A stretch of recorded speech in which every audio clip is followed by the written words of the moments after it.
여러분은 생각해 보신 적 있으신가요? 매일 새벽 4시 자카르타 북부 빈민가 근처에 10대 후반 청년 수백 명이 줄을 서며 기다리고 있다는 사실을요. 그들이 기다리는 건 연예인도 신상품도 아니었습니다. 왜 자카르타 청년들이 새벽부터 줄을 설까요? 그 답은 마을에서 떠도는 한마디 말에 있었습니다. 한국 기술은 사람을 살린다. 지금부터 오늘의 사연을 시작하겠습니다. 안녕하세요. 저는 파디라고 합니다. 인도네시아 자카르타 북부 빈민가에서 태어나 자랐죠. 새벽 4시, 아직 하늘이 어둑한 시간이었습니다. 자카르타 북부 탄중 프리욱 지역의 좁은 골목길에는 벌써 긴 줄이 만들어져 있었어요. 모두 저처럼 20살 전후의 젊은 남자들이었죠. 손에는 낡은 서류 봉투를 꼭 쥐고 있었습니다. 야, 너 몇 시부터 왔어? 제 앞에 선 청년이 뒤돌아 물어봤어요. 3시요. 저는 떨리는 목소리로 대답했습니다. 진짜 대박이네. 나는 4시에 왔는데 벌써 100명은 넘게 와 있더라고. 그 청년의 말이 맞았어요.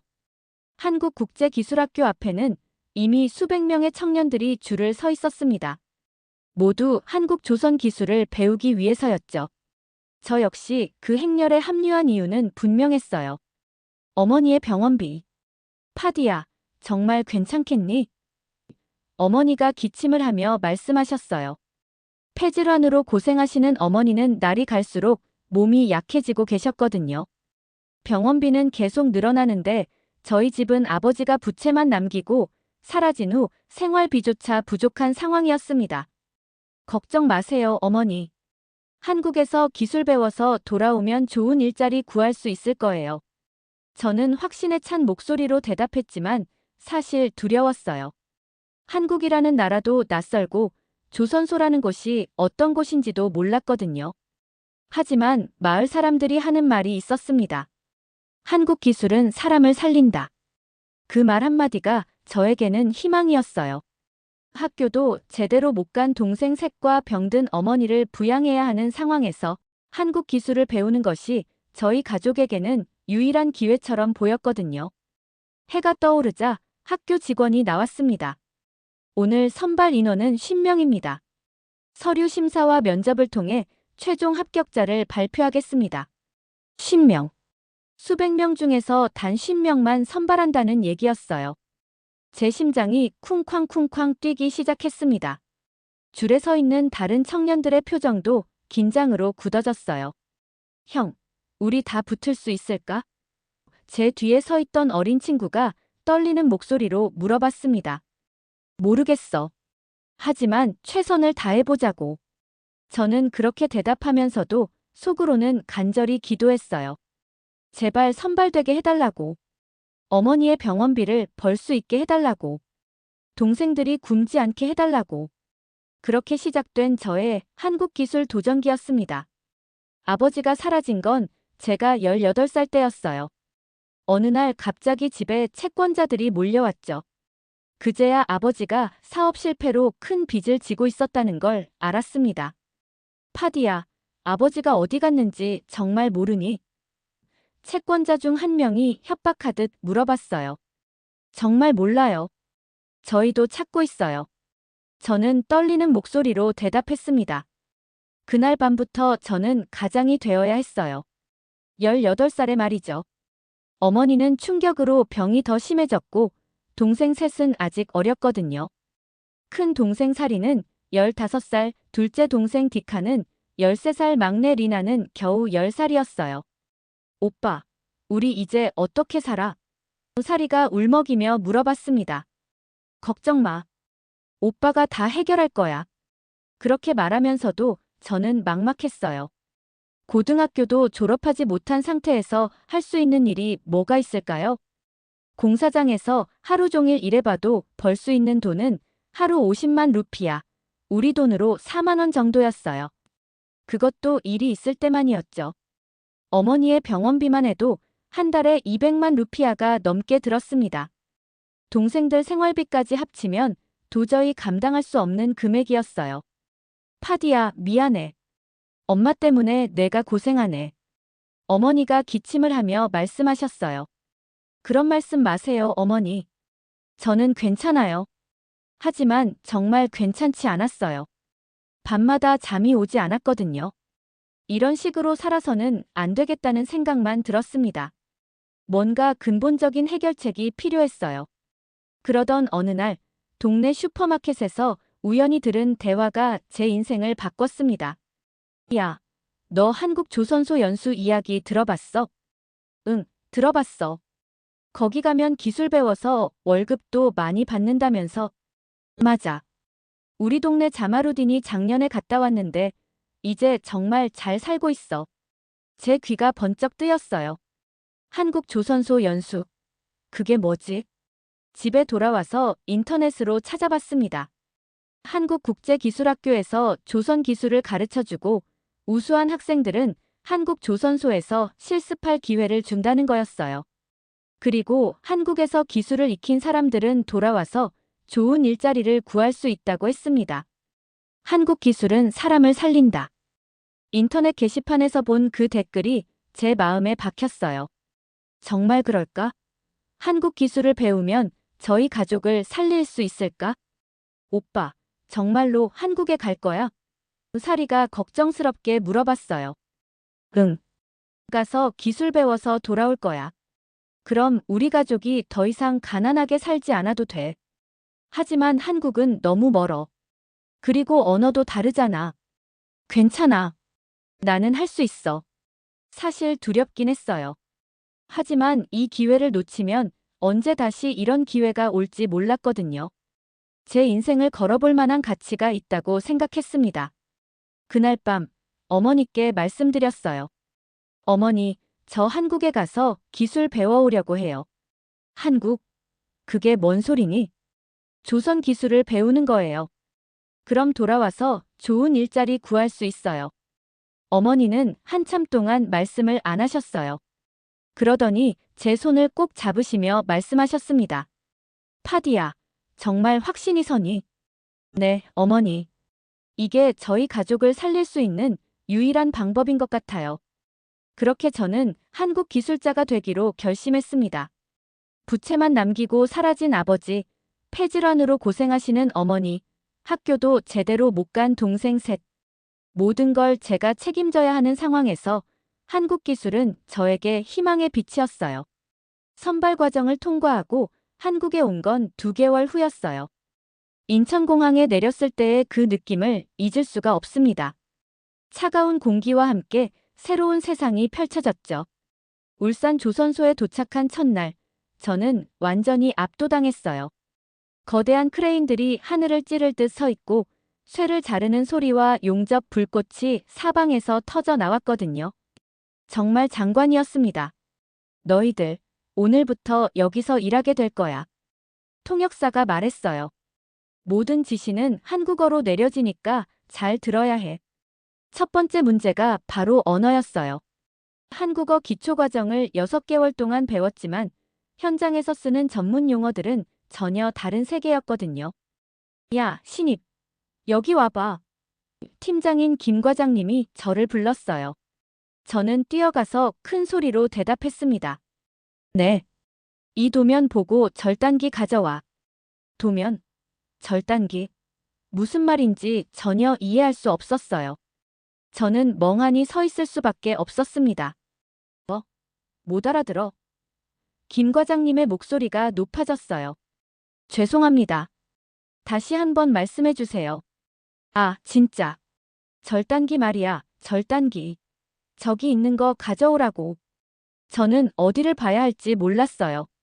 주변에는 온갖 기계들이 있었는데 어떤 게 절단기인지 구분할 수 없었거든요. 한국에서 6개월 동안 배운 한국어가 순간 머릿속에서 사라져버렸습니다. 아이고, 답답해서 못 살겠네. 김 과장님이 직접 가서 기계를 가져왔어요. 그때 옆에서 일하던 한국인 작업자가 중얼거렸습니다. 왜 외국인이 우리 기술 배우러 오냐? 의사소통도 안 되는데. 그 말이 제 귀에 꽂혔어요. 마치 가슴에 못을 박는 것 같았습니다. 저는 기술을 배우러 온 건데 왜 저를 그렇게 바라보는 걸까요? 점심시간이 되었을 때도 마찬가지였어요. 한국인 작업자들은 서로 모여서 이야기하는데 저는 혼자 구석에 앉아 도시락을 먹어야 했거든요. 야, 파디 맞지? 그 같은 인도네시아에서 온 선배가 다가왔어요. 네, 맞습니다. 첫날이라 힘들지?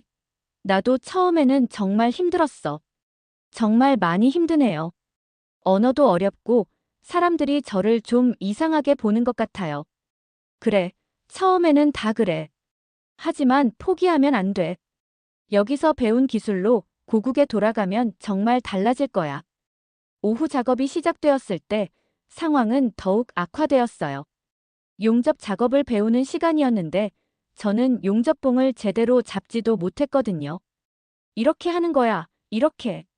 기술자가 시범을 보여주었지만 저는 따라할 수가 없었어요.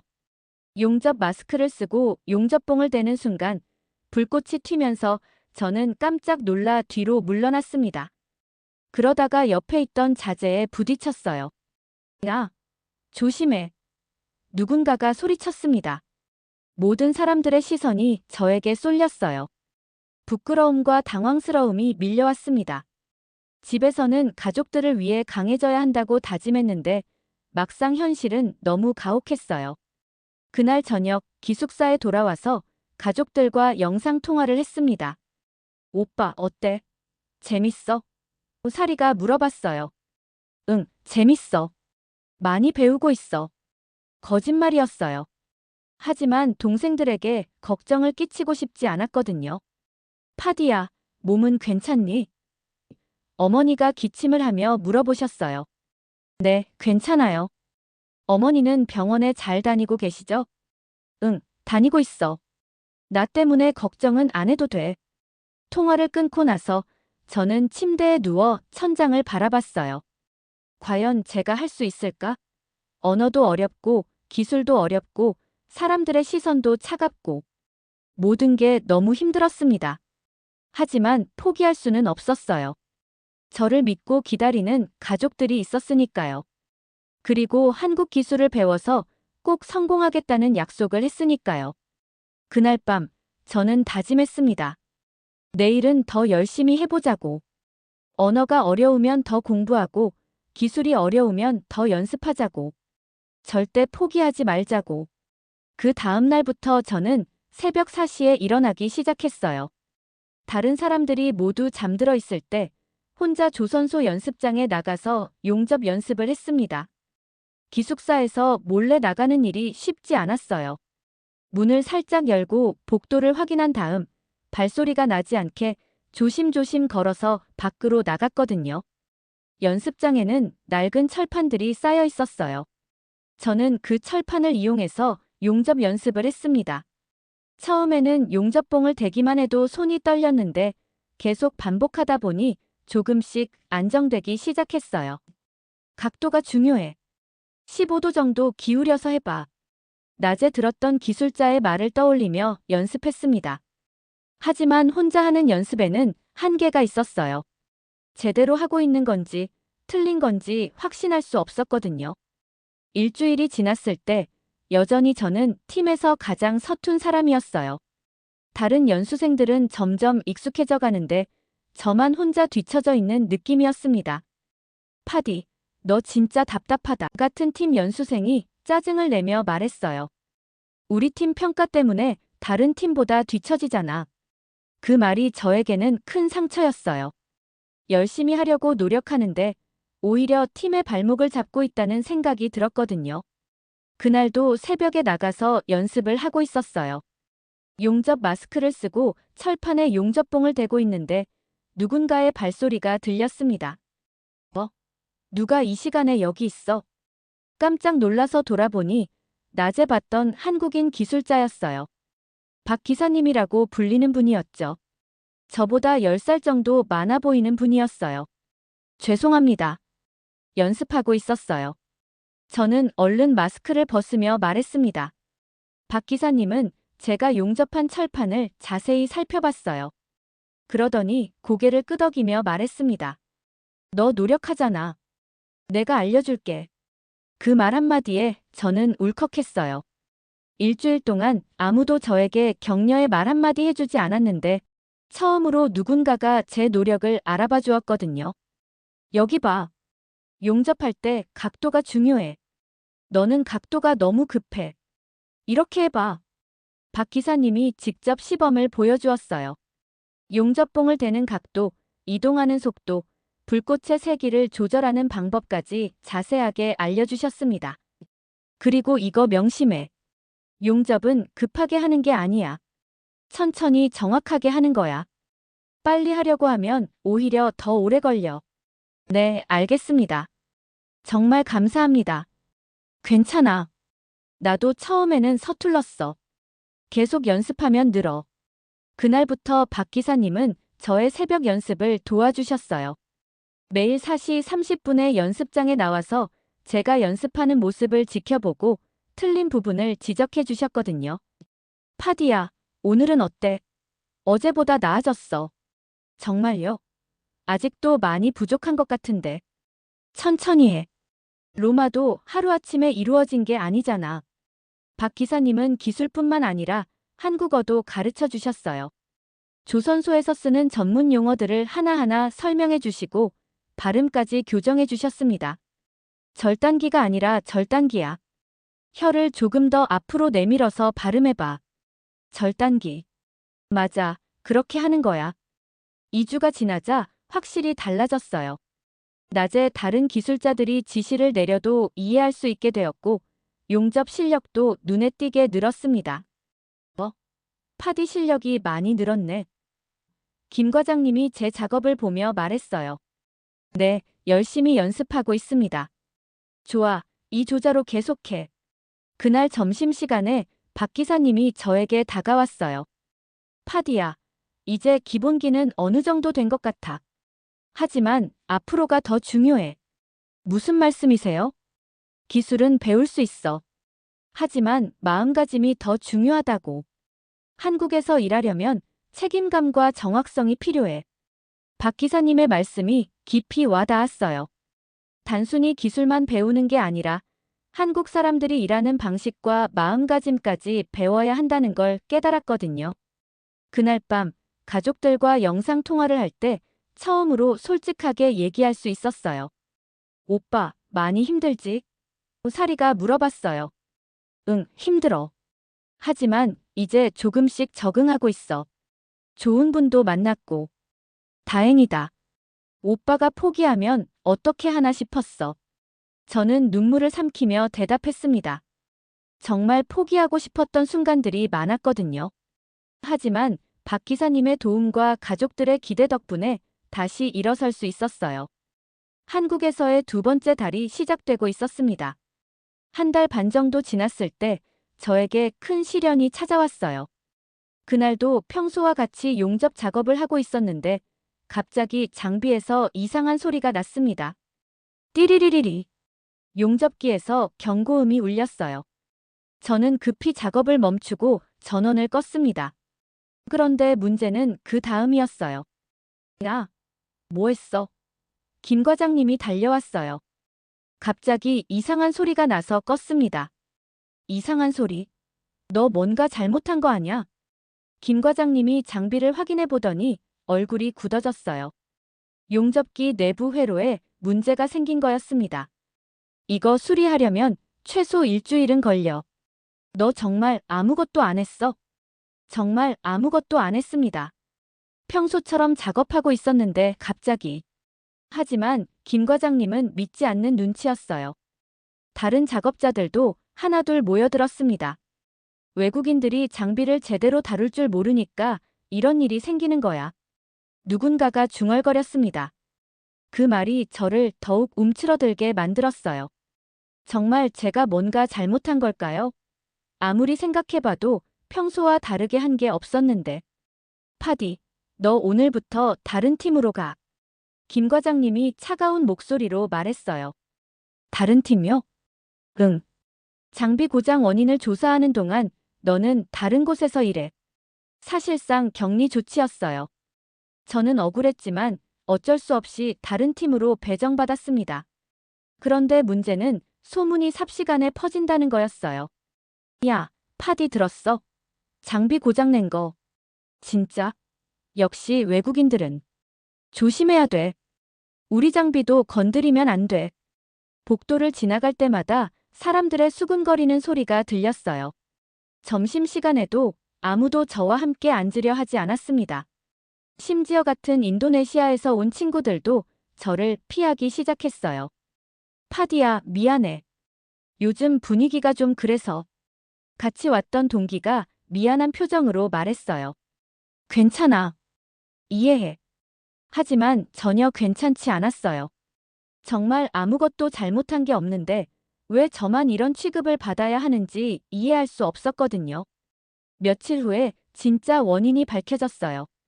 장비가 오래되어서 내부 회로에 문제가 생긴 거였습니다. 저와는 전혀 상관없는 일이었죠. 아, 그래. 그럼 파디는 억울했겠네. 김 과장님이 무덤덤하게 말했어요. 사과 한마디 없었어요. 하지만 더 속상한 건 이미 퍼진 소문은 사라지지 않는다는 거였어요. 사람들은 여전히 저를 의심의 눈초리로 바라봤습니다. 진실이 밝혀졌는데 왜 아무도 미안하다고 안 하지? 저는 박 기사님에게 억울함을 털어놨어요. 파디야, 사람들이 다 그래. 한번 선입견이 생기면 바뀌기 어려워. 하지만 너는 포기하면 안 돼. 너무 힘들어요. 아무것도 안 했는데 왜 저만? 지금이 진짜 중요한 순간이야. 여기서 포기하면 지금까지 한 게 다 의미 없어져. 박 기사님의 말씀이 맞았지만 마음은 너무 힘들었어요. 새벽 연습도 의욕이 생기지 않았고 낮에도 집중이 안 되었거든요. 그날 밤 어머니와 영상통화를 했을 때였어요. 파디야, 요즘 표정이 안 좋네. 무슨 일 있어? 어머니가 걱정스럽게 물어보셨어요. 아니에요. 그냥 조금 피곤해서요. 정말? 엄마는 다 보여. 힘든 일 있지? 어머니는 역시 어머니였어요. 아무리 숨기려 해도 제 마음을 다 아시는 것 같았거든요. 사실은 저는 결국 억울했던 일을 모두 말씀드렸어요. 어머니는 제 얘기를 끝까지 들어주셨어요.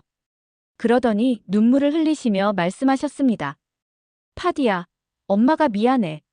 내가 그런 고생을 하고 있는 줄 몰랐네. 어머니, 울지 마세요. 저는 괜찮아요. 괜찮을 리가 없잖니.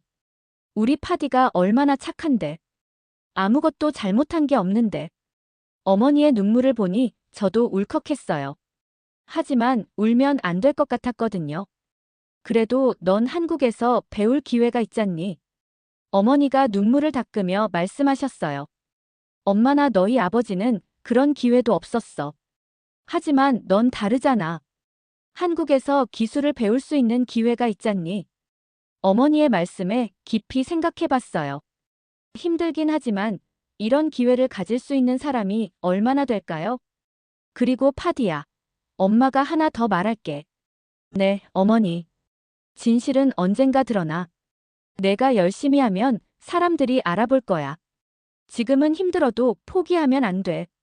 네, 어머니. 알겠어요. 통화를 끊고 나서 저는 다시 마음을 다잡았어요. 어머니 말씀이 맞았습니다. 지금까지 온 길을 포기할 수는 없었어요. 그 다음 날부터 저는 더욱 열심히 했어요. 사람들이 저를 어떻게 보든 상관없이 제가 할 일에만 집중했습니다. 박 기사님도 더욱 적극적으로 도와주셨어요. 파디야, 이제 정말 많이 늘었어. 이 정도면 곧 시연회에 참가할 수 있을 것 같은데. 시연회요? 응.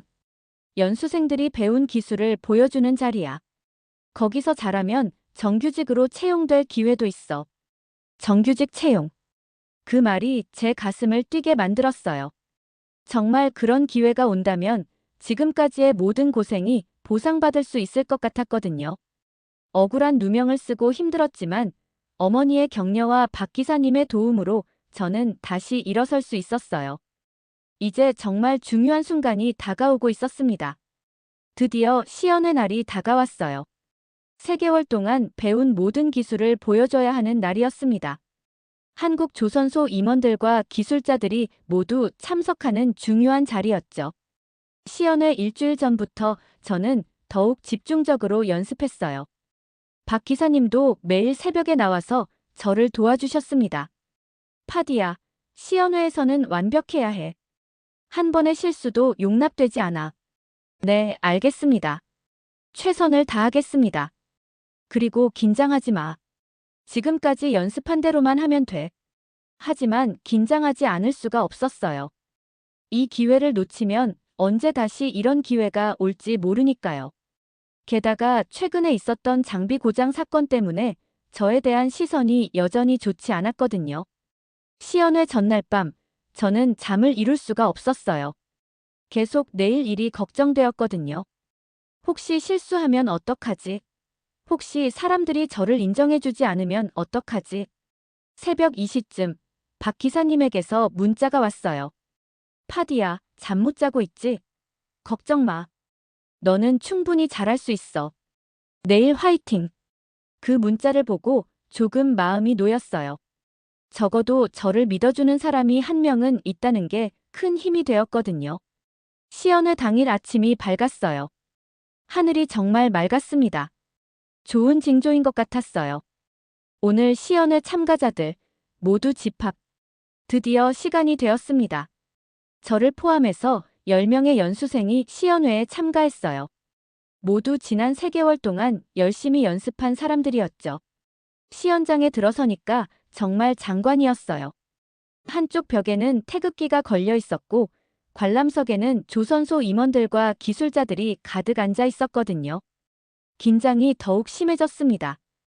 여러분, 오늘 시연회는 여러분이 지난 3개월 동안 배운 기술을 평가하는 자리입니다. 조선소 부장님이 말씀하셨어요. 최고의 기술을 보여주는 분에게는 정규직 채용의 기회가 주어집니다. 정규직 채용. 그 말을 들으니 더욱 떨렸어요. 이것이 제 인생을 바꿀 수 있는 순간이었거든요.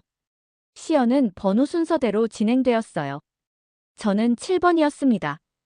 앞서 시연하는 사람들을 보면서 더욱 긴장했어요. 모두 정말 잘하고 있었거든요. 6번 시연자, 수고했습니다. 이제 7번 파디씨, 나와주세요. 드디어 제 차례였어요.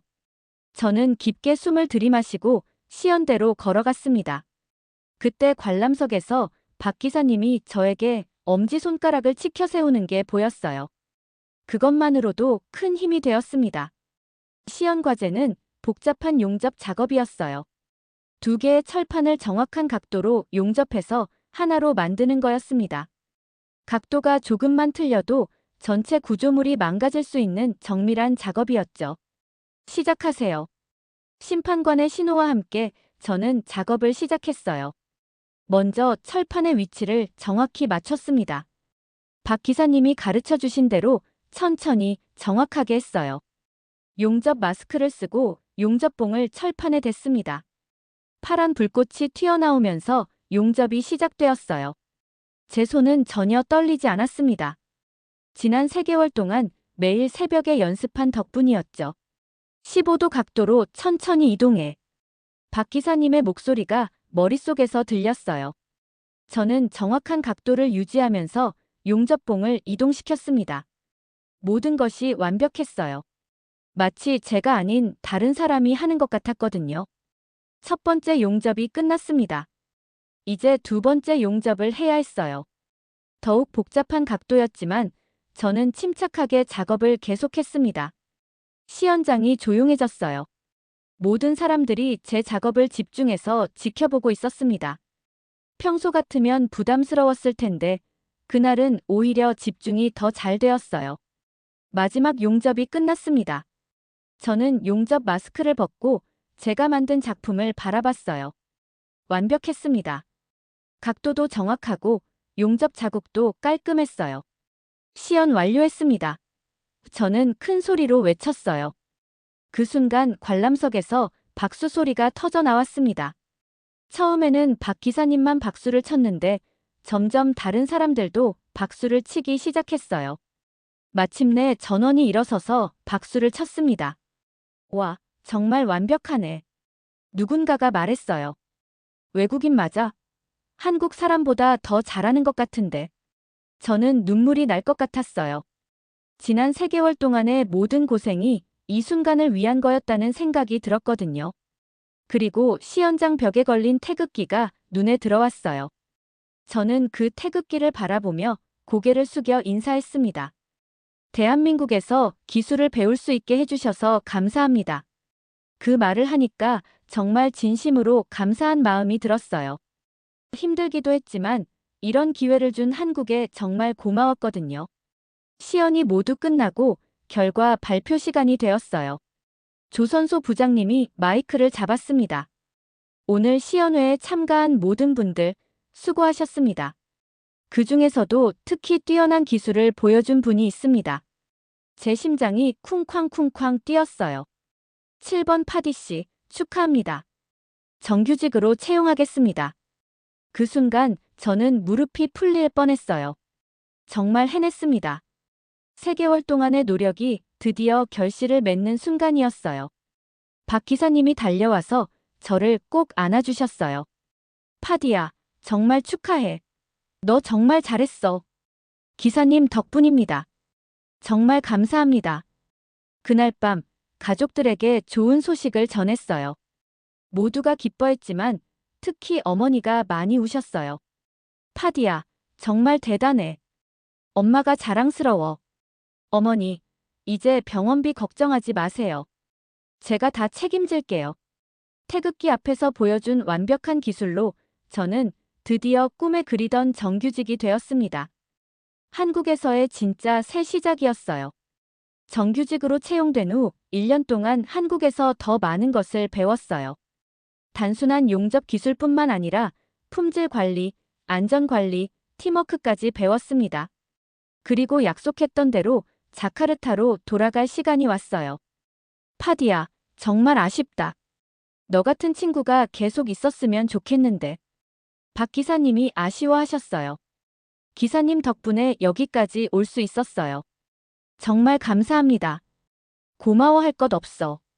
너 스스로 열심히 한 거야. 인도네시아 가서도 화이팅.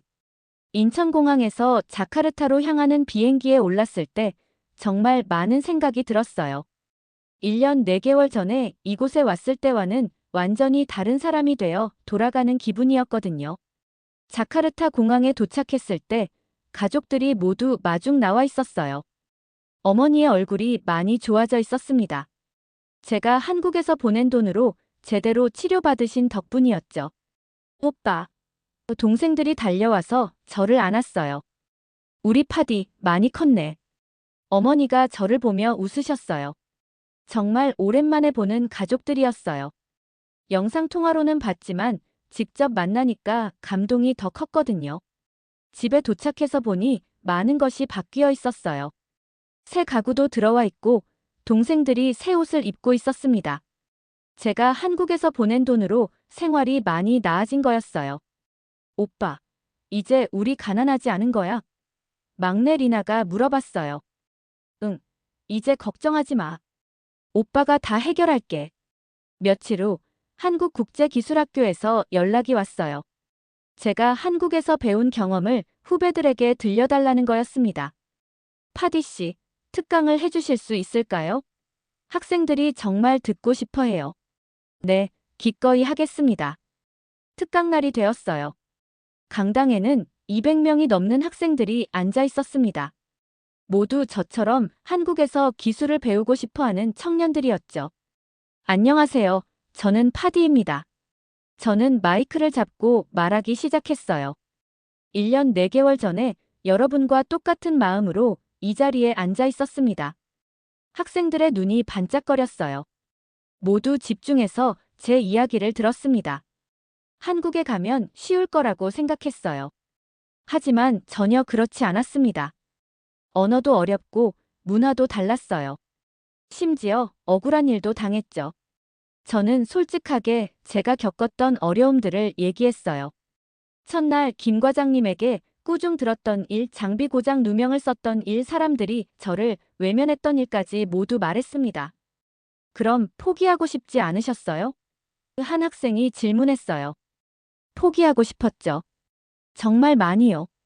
하지만 포기할 수 없었어요. 제가 포기하면 저를 믿고 기다리는 가족들은 어떻게 해요? 그러면서 저는 박 기사님 이야기도 했어요. 새벽마다 나와서 저를 도와주신 분, 아무도 저를 믿지 않을 때 유일하게 격려해 주신 분 말이에요. 한국 사람들은 차갑다고 생각할 수도 있어요. 하지만 진심으로 대하면 진심으로 대해줍니다. 박 기사님처럼 말이에요. 강의 마지막 부분에서 저는 가장 중요한 메시지를 전했어요. 기술은 국경을 넘습니다. 하지만 정신은 한국에서 배웠어요. 그 말을 하는 순간 강당이 조용해졌어요. 모든 학생들이 깊이 생각하는 표정이었습니다. 한국 기술자들의 정확성, 책임감, 끈기. 그것이 진짜 한국 기술의 핵심이에요. 여러분도 단순히 기술만 배우러 가지 마세요. 그 정신까지 배워오세요. 강의가 끝나자 학생들이 일어서서 박수를 쳤어요. 그리고 질문이 쏟아졌습니다. 선배님, 한국어는 어떻게 공부하셨어요? 용접 기술에서 가장 중요한 게 뭐예요? 힘들 때 어떻게 버텼어요? 저는 하나하나 성심성의껏 대답해 드렸어요. 제가 알고 있는 모든 것을 나누고 싶었거든요. 강의가 끝나고 나서 교장 선생님이 저에게 다가왔어요. 파디 씨, 정말 감동적인 강의였어요. 학생들 표정을 보셨죠? 네, 저도 뿌듯했어요. 그런데 제가 봤을 때 교사들도 많이 감동받은 것 같아요. 정말로 뒤를 돌아보니 몇몇 선생님들이 눈물을 닦고 계셨어요. 파디 씨의 이야기를 들으니까 우리가 하는 일의 의미를 다시 생각하게 되네요. 한 선생님이 말씀하셨어요. 그날 이후로 저는 한국기술 전도사라고 불리기 시작했어요. 마을 사람들도 저를 보는 시선이 달라졌습니다. 예전에는 그냥 가난한 집 아들이었는데 이제는 마을의 희망이 된 거였어요. 파디야, 우리 아들도 한국에 보내고 싶은데 어떻게 하면 될까? 이웃 아주머니가 물어봤어요. 열심히 준비하시면 돼요. 저도 했는데 다른 사람들도 할 수 있어요. 그렇게 저는 고향에서 한국 기술을 전파하는 역할을 하게 되었습니다. 제 경험이 다른 사람들에게도 희망이 될 수 있다는 게 정말 뿌듯했어요. 고향에서 6개월 정도 지냈을 때 울산 조선소에서 뜻밖의 연락이 왔어요. 파디 씨, 우리가 새로운 프로젝트를 시작하려고 해요. 외국인 근로자들을 위한 교육 프로그램 말이에요. 혹시 관심 있으세요? 정말 깜짝 놀랐어요. 한국에서 저를 다시 부른다는 거였거든요. 어떤 프로그램인가요? 파디 씨처럼 한국에서 기술을 배운 사람이 신입 외국인 근로자들을 교육하는 거예요. 기술뿐만 아니라 한국 문화, 안전 교육까지 포함해서요. 정말 좋은 기회였어요. 제가 겪었던 어려움을 다른 사람들이 겪지 않도록 도울 수 있는 일이었거든요. 가족들과 상의해보고 답변 드릴게요. 가족들에게 얘기했을 때 모두 찬성했어요. 오빠 가야지. 오빠가 가서 다른 사람들도 도와줘야 해. 사리가 말했어요. 그래, 파디야. 내가 겪었던 어려움을 다른 사람들은 겪지 않게 도와주렴. 어머니도 격려해 주셨어요. 그렇게 저는 다시 한국으로 향했습니다. 이번에는 학생이 아니라 강사로 가는 거였죠. 울산 조선소에 도착했을 때 박 기사님이 마중 나와주셨어요. 파디야, 정말 반갑다. 어떻게 지냈어? 기사님, 보고 싶었어요. 덕분에 고향에서 좋은 일 많이 했어요. 그래, 자랑스럽다. 이제 너도 다른 사람들을 도와줄 차례네. 제 첫 번째 교육생들은 베트남에서 온 5명의 청년들이었어요. 모두 저와 비슷한 나이였고 저와 똑같이 긴장하고 있었습니다. 안녕하세요. 저는 파디입니다. 앞으로 3개월 동안 여러분을 가르칠 강사예요. 교육생들이 놀란 표정을 지었어요. 아마 외국인 강사를 만날 거라고 생각하지 못했을 거예요. 저도 여러분처럼 인도네시아에서 왔습니다. 2년 전에 이곳에서 기술을 배웠죠. 그 말을 하니까 교육생들의 표정이 밝아졌어요. 동질감을 느끼는 것 같았거든요. 강사님도 처음에 힘드셨어요? 한 교육생이 질문했어요. 정말 많이 힘들었어요. 언어도 어렵고 문화도 달랐죠. 심지어 억울한 일도 당했어요. 저는 제가 겪었던 어려움들을 솔직하게 얘기해줬어요. 그러면서 어떻게 극복했는지도 함께 설명했습니다. 하지만 포기하지 않으면 반드시 길이 열려요. 저처럼 말이에요. 첫 번째 실습 시간이었어요. 용접 기초를 가르치는 시간이었죠. 교육생 중 한 명이 용접봉을 제대로 잡지 못하고 있었어요. 이렇게 잡으면 안 돼요. 각도가 중요해요. 저는 직접 시범을 보여줬습니다. 와, 정말 잘하시네요. 교육생이 감탄했어요. 저도 처음에는 전혀 못했어요. 하지만 박 기사님이 매일 새벽에 나와서 가르쳐 주셨어요. 그때 박 기사님이 교육장에 들어오셨어요. 파디가 내 얘기하고 있네. 박 기사님이 웃으며 말씀하셨어요. 기사님, 이분들에게 소개해 드릴게요. 박 기사님은 제 은인이세요. 박 기사님은 교육생들에게 인사하시고는 저에게 말씀하셨어요. 파디야, 너 정말 좋은 강사가 될 것 같아. 학생들이 너를 정말 좋아하는 게 보여. 교육생들과 함께 점심을 먹으면서 더 많은 이야기를 나눴어요. 강사님, 한국 사람들은 어때요? 차가우다고 들었는데. 그렇지 않아요. 처음에는 낯설어 할 수 있지만 진심으로 대하면 따뜻하게 대해줘요. 박 기사님처럼 말이에요. 그럼 우리도 잘할 수 있을까요? 물론이죠. 중요한 건 끈기예요. 포기하지만 않으면 반드시 성공할 수 있어요. 첫 번째 달이 지났을 때 교육생들의 실력이 눈에 띄게 늘었어요. 하지만 더 중요한 건 자신감이 생겼다는 거였습니다. 강사님 덕분에 한국이 무섭지 않아요. 한 교육생이 말했어요. 강사님이 겪으신 이야기를 들으니까 우리도 할 수 있을 것 같아요. 그런 말을 들을 때마다 보람을 느꼈어요. 제 경험이 다른 사람들에게 도움이 되고 있다는 게 정말 뿌듯했거든요. 두 번째 달에는 더 어려운 기술을 가르쳤어요. 정밀 용접과 품질 검사 방법이었죠. 이 부분이 가장 중요해요. 여기서 실수하면 전체가 망가져요.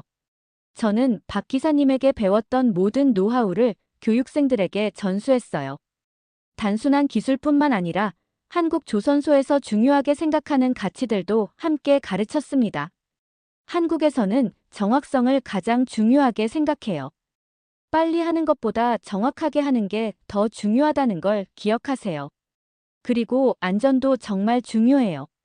작은 실수도 큰 사고로 이어질 수 있거든요. 마지막 달에는 실전 같은 시뮬레이션을 했어요. 실제 조선소에서 일하는 것처럼 팀을 이뤄서 작업하는 거였죠.